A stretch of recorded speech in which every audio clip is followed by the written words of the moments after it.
Thanks, Lindsay. If you've ever flown in a passenger jet, I am sure that you've experienced your fair share of strange smells. But tonight, in your first 10 minutes, we're investigating what's behind some fumes that have caught the attention of crew members, passengers, and the FAA. Our chief investigative reporter, Morgan Lowe, is here now. And Morgan, it sounds like this could obviously be a health hazard. It is, and it was just in March that the FAA quietly released this safety bulletin that seems to confirm what some crews aboard commercial aircraft have been complaining about for years, that fumes can make it into the airline cabins and make people sick. We're going to have paramedics standing by. Do you know if it's female or male flight attendant that's needing assistance? I believe it's a female, but I can double check. But also they just told me there are also like few passengers that started getting sick.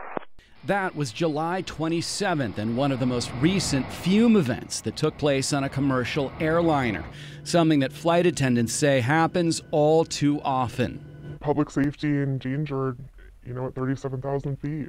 That is how this flight attendant describes it. We agreed to conceal her identity because she is worried that her airline would fire her for speaking out. We've done kind of like a rough tally of people, just employees affected, and there's upwards of 25 that we've counted in the fume events that we know about.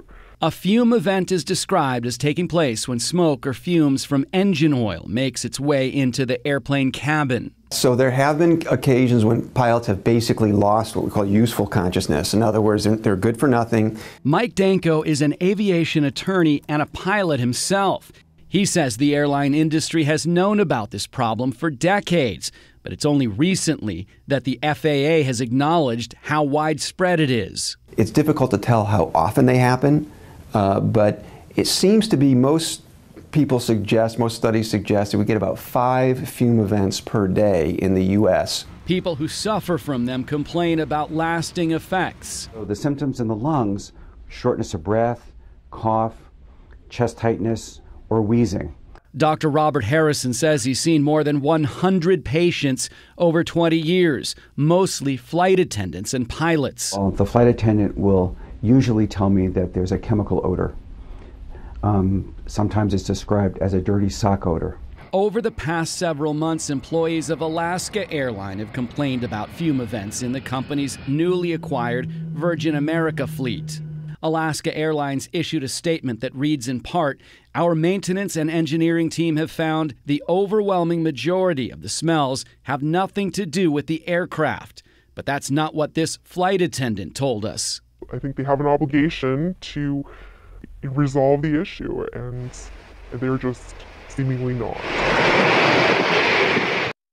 So Morgan, how are these fumes escaping from the jet engines? They think it happens when some seals wear out. So this FAA bulletin is reminding the airline industry, the airline companies, to make sure they check those seals. So it's an enclosed tube. What happens when people actually on a plane smell these fumes? Yeah, in the extreme cases, when people get sick, they can reroute one of the airliners and have it land somewhere else. Those are the extreme cases. In most cases, maybe people get a little bit sick, but they don't do anything extreme like that. Still scary. Morgan Lowe, thank you.